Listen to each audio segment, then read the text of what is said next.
इस वीडियो में हम लोग थेल्स के विलोम को सिद्ध करने वाले हैं।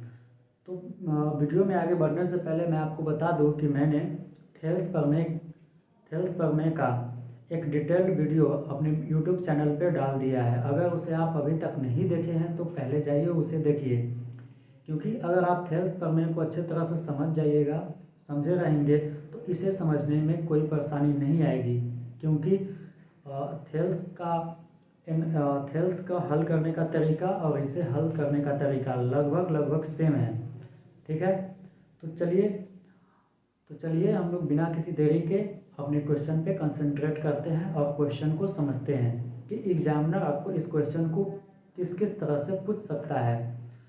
तो इसी क्वेश्चन को आपके एग्जामिनर जो है इस क्वेश्चन को कई तरह से पूछ सकता है। तो पहले देख लेते हैं। तो एग्जामिनर आपको क्या बोल सकता है कि थेल्स के विलोम को क्या करें, सिद्ध करें। तो एक तरीका तो इस तरह से पूछ सकता है, या आपको कहेगा एक बड़ा सा स्टेटमेंट दे देगा और बोलेगा कि इसे सिद्ध करें। तो बोलेगा कि सिद्ध करें कि किसी त्रिभुज के दो भुजाओं को समान अनुपात में बांटने वाली रेखा तीसरी भुजा के समांतर होती है। तो इस तरह से भी आपको क्वेश्चन को दे सकता है, या आपको कहेगा कि एक मैथमेटिकल फॉर्म में दे देगा। कहेगा कि कोई त्रिभुज आपको दे देगा, एबीसी त्रिभुज दे देगा और बोलेगा कि उस त्रिभुज में एडी जो है ना, उस त्रिभुज में एडी बटा में डीबी इज इक्वल टू ए बटा में ईसी है। तो आपको सिद्ध करना है कि एडी बीसी के क्या है, पैरेलल है। तो इस तरह से भी आपको क्या करेगा, क्वेश्चन को पूछेगा। ठीक है, और सभी को क्या करें, सभी का जो हल करने का तरीका होगा एक ही होगा।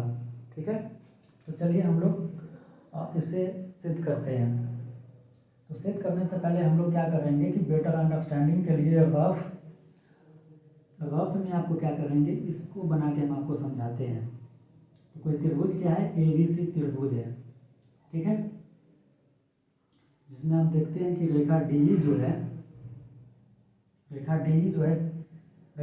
जो है ए बी को क्या करता है, डी पे कट करता है और ए सी को ई पे कट करता है। ठीक है, तो आपको कट करता है और आप ए डी जो है डी बी के बराबर ए डी बटा में D B is equal to A E बटा में ई सी है। तो आपको सिर्फ क्या करना है कि डी ई बटा में डी सी को सिद्ध करना है। तो इस चीज़ को आपको क्या करना है, किस तरह से लिखना है।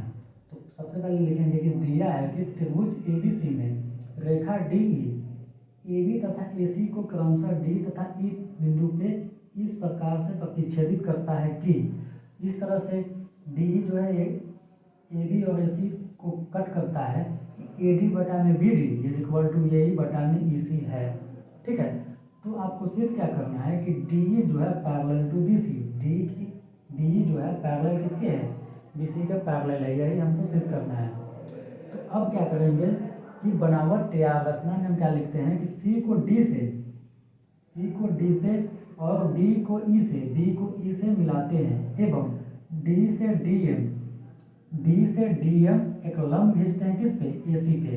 डी से डी एम लंब खींचते हैं ए सी पे तथा ई से ई एम या ए बी लंब खींचते हैं किस पे, ए बी पे। तो यही बात लिखा हुआ है यहाँ पे, तथा ई से ई एम लंब ए बी पे खींचते हैं। ठीक है, अब बनावट के बाद हम क्या करते हैं कि प्रमाण करते हैं, इसे प्रमाणित करते हैं। ठीक है, तो आप देखिए कि इसको प्रमाणित करने के लिए हम क्या करते हैं। तो सबसे पहले हम इसको क्या करते हैं कि सी से डी को मिला लेते हैं, बी को ई से मिला लेते हैं। ठीक है, अब क्या कहता है कि ई से क्या है, एन ए बी पे लंब खींच देते हैं और डी से डी एम ए सी पे लंब खींच देते हैं। अब आप यहाँ पे देख पा रहे होंगे कि एक त्रिभुज आपको देखिए ये वाला ये त्रिभुज है। तो पहले आपको क्या पकड़ना है कि इसको और इसको पकड़ लेना है। ठीक है, और ये दोनों से जो त्रिभुज बनेगा उसका कंपेयर, और इससे जो त्रिभुज बनेगा उसका कंपेयर क्या कर लेते हैं, बारी बारी उसका कंपेयर कर लेते हैं। कंपेयर करने के बाद क्या होगा, आपका रिजल्ट आ जाएगा। ठीक है, तो देखिए इस रेखा और इस रेखा से बनने वाला त्रिभुज देखिए कुछ यही है, ए डी ई। ठीक है, और इस रेखा से मिल के बनने वाली एक त्रिभुज देखिए ये वाला। पहले इसका और इसका कंपेयर कर लेंगे, फिर क्या करते हैं कि इस रेखा और इस रेखा को लेके एक त्रिभुज बनेगा, फिर यही त्रिभुज बनेगा। तो इसका और इस रेखा को लेकर हम एक त्रिभुज बनाएंगे, ठीक है। तो इसका और इसका क्या करेंगे, फिर से हम कंपेयर करेंगे, और कंपेयर करने के बाद आप अपने रिजल्ट पे पहुंचेंगे, ठीक है। तो सबसे पहले हम क्या करते हैं कि कौन सा त्रिभुज लेते हैं, तो त्रिभुज ADE, त्रिभुज ADE लेते हैं और उसका क्या करते हैं, एरिया निकालते हैं। तो किसी भी त्रिभुज का एरिया क्या होता है, तो हाफ गुने आधार गुने ऊंचाई। तो इसमें देखिएगा, इस त्रिभुज में आधार हम क्या है, इसको ले लिए हैं, तो देखिए हाफ इंटू आधार AD, और इसका क्या शीर्षलंब या हाइट क्या हो जाएगा, ME। इसको लिखेंगे half into AD into ME। तो इसका एरिया निकल गया। अब क्या करते हैं कि एरिया निकालते हैं किसका, ये वाले त्रिभुज का BDE, ये BDE, इसका एरिया निकालते हैं। तो इसका एरिया कैसे निकलेगा, तो देखिएगा हाफ आधार क्या हो जाएगा BD, तो आधार BD मल्टीप्लाई शीर्षलंब या ऊंचाई क्या हो जाएगा ME, यही वाला क्या है, इसी पे लंब है, इसको आगे बढ़ा दिए तो क्या हो जाएगा, ये आपका लंब होगा। और इसको हम क्या थेल्स पढ़ने में इसको हम समझा चुके हैं बढ़िया से, ठीक है। इसीलिए बोलते हैं कि पहले उसे जाके देखिए।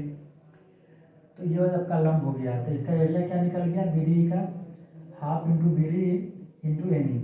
अब क्या करते हैं कि इस रिजल्ट को, ऊपर वाले रिजल्ट को नीचे वाले रिजल्ट से क्या करते हैं, डिवाइड कर देते हैं। डिवाइड करने के बाद हमें क्या रिजल्ट आएगा, तो देखिए एरिया ऑफ त्रिभुज ADE बटे में एरिया ऑफ त्रिभुज BDE इज इक्वल टू, इधर देखिएगा हाफ से हाफ कट जाएगा, ME से ME कट जाएगा, तो क्या आ जाएगा AD बटा में BD, ठीक है।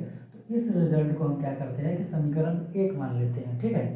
अब क्या करते हैं कि इस रेखा इस रेखा से जो त्रिभुज था उसका तो कंपेयर कर लिया, अब नेक्स्ट में उसका कर लेंगे, ठीक है। तो पुनः हम क्या करेंगे कि एरिया ऑफ त्रिभुज ADE, इसका एरिया निकाल लेंगे।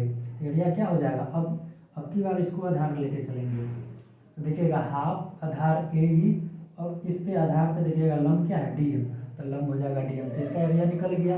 अब क्या करेंगे, फिर से त्रिभुज ये वाला देखिएगा, इसका त्रिभुज CDE में हम क्या करते हैं, इसका एरिया निकालते हैं। तो इसका एरिया देखिएगा हाफ आधार, देखिएगा आधार कितना हो जाएगा EC, और इसका ऊंचाई हो जाएगा ये त्रिभुज का DM। तो इस तरह से इसका भी एरिया निकल गया।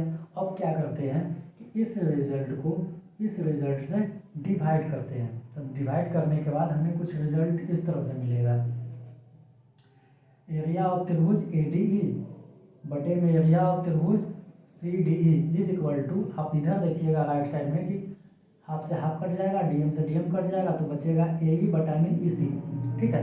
और इस रिजल्ट को हम क्या करते हैं, समीकरण 2 मान लेते हैं, ठीक है।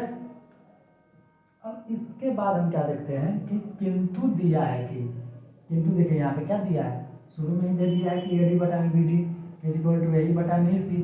तो इस रिजल्ट को हम यहाँ पे लिख देते हैं। अब आप देखिएगा समीकरण 1 में AD बटा में BD है, AD बटा में BD के जगह पे इस रिजल्ट को हम लिख सकते हैं। तो AD बटा में BD इज इक्वल टू हम इतना लिख दिए, इज इक्वल टू यहाँ देखिए कि AE बटा में EC, समीकरण 2 से देखिएगा AE बटा में EC के जगह पे ये वाला रिजल्ट हम लिख देंगे, लिख सकते हैं। तो ये वाला रिजल्ट हम लिख दिए। अब कहाँ से लिखे, तो ये हम लिखिए समीकरण 1 से, और ये वाला लिखे हम लोग कहाँ से, समीकरण 2 से लिख दिए, ठीक है। समीकरण से आ गया। अब यहाँ पे आप देखिएगा इस रिजल्ट से इस रिजल्ट को काट कर मतलब सेम है तो कट जाएगा, तो बचेगा क्या हमारा, तो बचेगा हमको एरिया ऑफ त्रिभुज BD is equal to area of त्रिभुज CDE। और इस रिजल्ट को हम क्या कर देंगे, समीकरण 3 मान लेंगे। मतलब कि इसका एरिया और इसका एरिया क्या आ गया, सेम आ गया। अब आप थोड़ा सा गौर से देखिएगा कि इस त्रिभुज को, कौन सा त्रिभुज BDE और CDE पे थोड़ा सा ध्यान से देखिएगा, BDE ये वाला त्रिभुज, और फिर देखिएगा CDE मतलब ये वाला त्रिभुज। इस दोनों त्रिभुज में इसका जो आधार जो है क्या है, सेम है। आधार कितना है, सेम है। उसके बाद इस दोनों त्रिभुज का क्या है, दोनों त्रिभुज का एरिया भी सेम है, यही बात को हम लिखेंगे, चूंकि त्रिभुज BDE एवं त्रिभुज CDE एक ही आधार पर स्थित है। आधार इसका क्या एक ही है, तो एक ही आधार पर स्थित है तथा उसका क्षेत्रफल भी क्या है, सेम है। तब हम जब जानते हैं कि जब कोई दो त्रिभुज एक ही आधार पे स्थित होगा और उनका क्षेत्रफल भी सेम होगा, तो वो क्या होगा कि दो समांतर रेखाओं के बीच में स्थित होगा। तो इस तरह हम कह सकते हैं कि इसलिए दोनों त्रिभुज समांतर रेखाओं के बीच में स्थित है, समांतर रेखाओं के बीच में स्थित होगा। इस तरह से हम लिख सकते हैं कि इन दोनों के बीच में समांतर रेखा कौन कौन हो जाएगा, DE बटा में BC। तो इस तरह हम लिख सकते हैं कि DE बटा नहीं DE पैरेलल टू BC, ठीक है। तो इस तरह हम लिख सकते हैं कि DE पैरेलल टू BC। और लास्ट में हम क्या करेंगे, पाइथागोरस नहीं, थेल्स के विलोम का स्टेटमेंट लिख देंगे। तो इस तरह से आपको क्या करते हैं, थेल्स के विलोम को सिद्ध करते हैं। तो चलिए, आई होप कि आप लोग अच्छे से समझ पाए होंगे। जय हिंद।